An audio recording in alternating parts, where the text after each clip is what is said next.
Chapter 7. Accidental Encounters. Your eyelids felt heavy as expected when you awoke this morning. You turned over in your bed with a groan, burying your face in the silken pillow in a pitiful attempt to evade the cruel daylight. After staying out half the night, it was only natural to be this tired. But the exceptionally high level of noise outside your door was really starting to test your patience. Gritting your teeth, you snatched up your comb, readied yourself, and opened the door. To your bewilderment, every girl that lived on your floor was lingering about the hallway, chattering in small groups, while some stood alone, backs to their respective rooms. The maidservant passed by your feet, clipboard in hand, and you grabbed her arm to stop her movement. Hey, what's going on? Oh, good, you're awake. You saw her lift an ink pen to the clipboard and mark something off. I think that's the last. Balking at the way she blatantly ignored you, you could only watch in silence as she stepped towards the middle of the passage, raising her volume. All right, listen up. Everyone have your numbers? You blinked twice and looked around the crowd, only now noticing the closed door across from you was adorned in the number 7, before turning to see the great big wooden 8 hanging on your own, swinging back and forth from the momentum of you sliding it open. In light of recent events, we will now be taking roll first thing in the morning and every night before curfew. You will quietly assemble and await instruction. After hours, all girls are to be escorted back to their rooms by a chaperone. Manager's orders. Collective murmurings and the parting of bodies lent your gaze down the hall, where Zenko was looking bug-eyed and worried, clearly wondering the same thing as you. If the Oiron had found out about last night's excursion. All daily duties done outside the Okiya must be performed in pairs. No exceptions. With that, the maidservant began walking down the line of girls, assigning tasks based on each one's newly designated number. What is all this? You whispered warily to Chiyo. Didn't you hear? Ima-chan lost her footing. She sounded positively dispirited, and you knew how she must have felt. She, just like you, had realized the severity of the situation early yesterday morning, and was forced to suppress her call to action throughout the entire day. No doubt she must have been riven with guilt, plagued by the constant nagging of what-ifs. No way, you replied shakily. Granted, by now you were fully aware of this, but you still had to act surprised to save face. Eventually the maidservant made it down to you, glancing at her clipboard and then back up at you. Today your assignment is market duty. Here is your list of items. Oh. Frankly, you were downright shocked to receive such an easy job. After the foul mood you'd been in yesterday, you were certain the instructors would give you some kind of punishment work. And even that wouldn't be sufficient comeuppance for the little overnight foray you had taken last night. But then, perhaps you hadn't been found out after all. All right, you half stuttered when the maidservant looked at you expectantly. I'll clean up after breakfast and grab someone on my way out.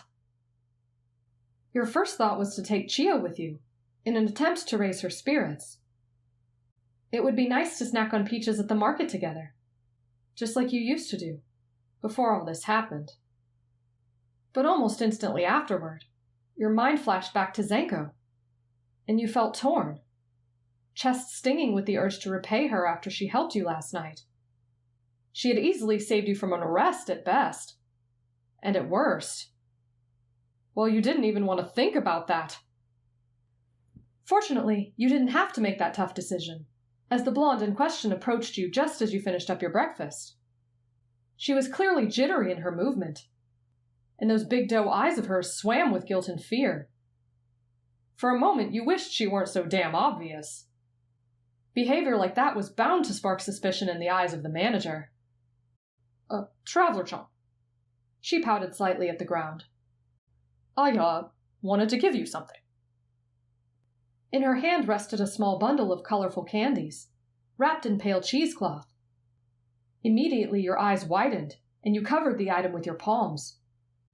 Zenko, what have you done? You asked in hushed tones, glancing over your shoulder. I overheard someone talking about the house's sugar stores. And I wanted to apologize. Apologize for what? For lying to you. I should have been upfront about the whole thing. But I need you to know. I didn't hide it because I don't trust you.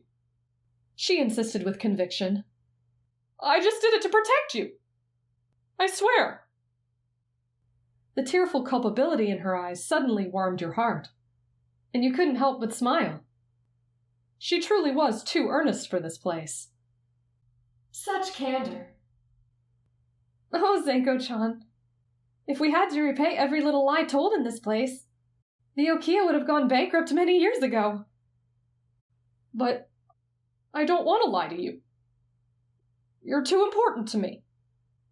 You blinked down at the hidden sweets, before extending your arm out to her. Come. Huh? Where are we going? To the market. We have to travel in pairs, remember?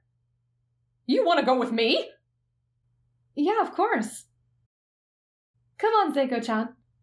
Be my companion today. You began to pull her by the hand out the side entrance near the bathhouse, and she donned a demure smile. I'd be honored. You pulled her closer and uttered quietly. Also, we can't exactly share that candy here in the Okiya. Someone will see us for sure. Oh, right, she whispered back, tucking the small pouch close to her chest. And as you hastened your way through the bustling streets, cheeky grin on your face, you realized that you must have known all along that you would bring her. Any way you tried to frame it, be it through guilt or obligation, you couldn't deny the fact that you liked her. She was actually really funny. And despite what her noisy demeanor would lead you to believe, Zenko was rather noble. Whatever man came to take her away would certainly never be bored. And yet, for some reason, that notion suddenly made you quite sad to think about. But it was the least you could do, you figured. To take her on an outing in repayment for her kindness. For taking the Oiron's punishment upon herself. For saving you from a serious beating from the daimyo. And for your mysterious demon slayer husband now waiting in the wings. You had to wonder if he would even like you. Or if he'd find you tiresome.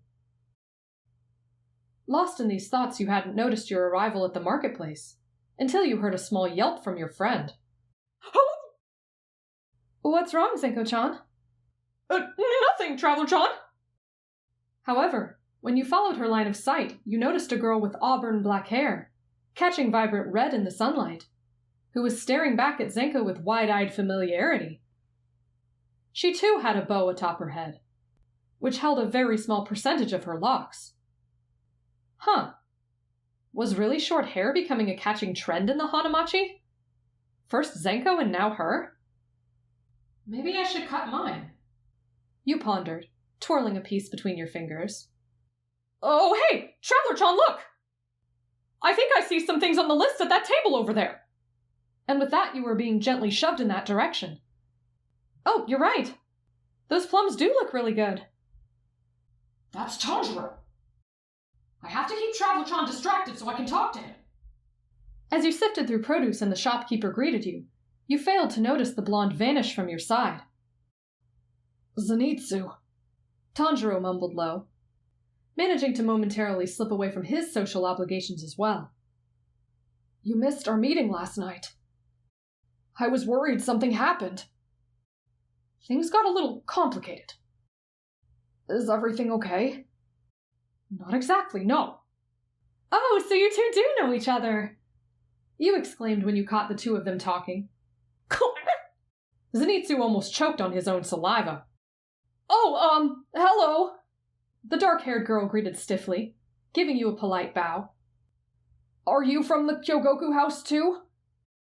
Yes. The manager sent us to run some errands. I'm Traveler. You knew immediately from the large unveiled scar on her forehead that she was the new hire of the Kyogoku House. Oh! I was truly sorry to hear about your headmistress. I've not been here long, but I already know that she was a great pillar of the district. An extremely shrewd and respectable woman. Thank you sincerely for your condolences. The house almost feels empty without her. Your glance jumps between the two of them. So, how do you two know each other? She's my sister! Zenitsu interjected hastily, knowing Tanjiro's face would surely give away their guile if he vocalized a lie. Really? Huh. I don't see any family resemblance at all. Tanjiro gulped, but then you smiled sweetly. But what a blessing it is that you both ended up in the same Hanamachi. I don't have any family left myself, but I'm so glad you two didn't get separated. We can be your family, the strange girl proclaimed out of nowhere. And when she saw your perplexed expression, she corrected herself. That is, I completely understand what it's like losing your loved ones. But I've found that if you find others that you can trust and try and do good for them, it's almost like those loved ones are still living alongside you. Always. Well then, perhaps there was some resemblance between them. Not in their appearances, but in their undisguised openness. Or, for lack of a better word, shamelessness. Well, thank you. What did you say your name was?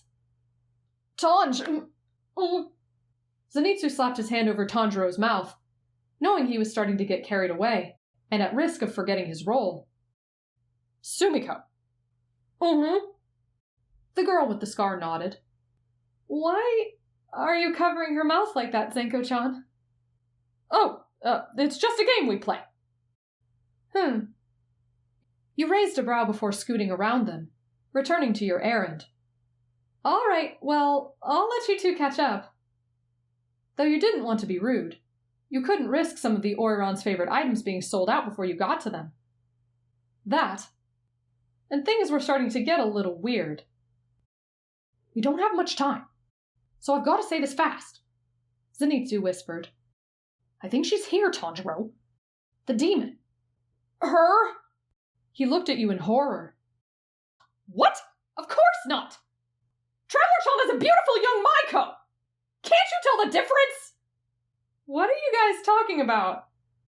You glanced up when you heard Zenko shouting your name, and Zenitsu gaped at his own lack of discretion. We're not guys! Tanjiro replied reflexively. You're blowing this, Tanjiro! I know. It's just an expression.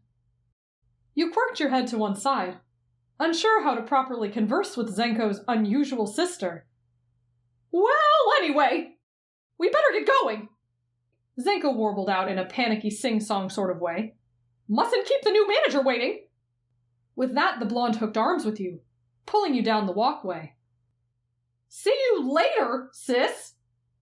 Over his shoulder, Zenitsu winked pointedly at Tanjiro, who nodded, knowing that was confirmation of their rooftop meeting tonight. Zenitsu knew he could brief him on the missing girls and creepy mural later, but for now, he wanted to spend the day with you. His cheeks warmed at the idea that the two of you were alone together, arm in arm, shopping on a weekday like any other normal couple might be. It was so domestic, so comforting. It made him want to take it even further, sink just a little deeper into his fantasy.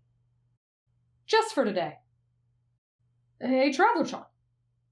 So, if we get all the items really fast, do you think we'll have time to stop by a tea house for a little while? He knew it wasn't officially a date, as you weren't privy to his true identity or intentions, but his heart still pounded loudly at the thought of you rejecting his offer. Sure. For an instant he was delighted by your answer, but then it began to strike him as unsettling. You'd usually say more than that. Perhaps you'd suggest a good tea to complement the candy he just stole for you. Or you'd tell him your favorite places to go. But no. You were silent as you passed the stalls, glancing down at your list from time to time. Traveler chomp? He tested gently. You never told me you had a sister, Zenko-chan. The statement passed your lips in a friendly way.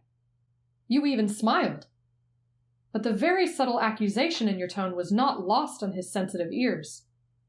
What Zenitsu actually heard instead was, "You're still hiding things from me, aren't you?" Really? I could have sworn I did, he replied unsteadily. I guess it never came up. Huh. You descended deep into thought for another long moment, before you finally spoke up. Come on, Zenko-chan. I know of a place we can go. To be continued.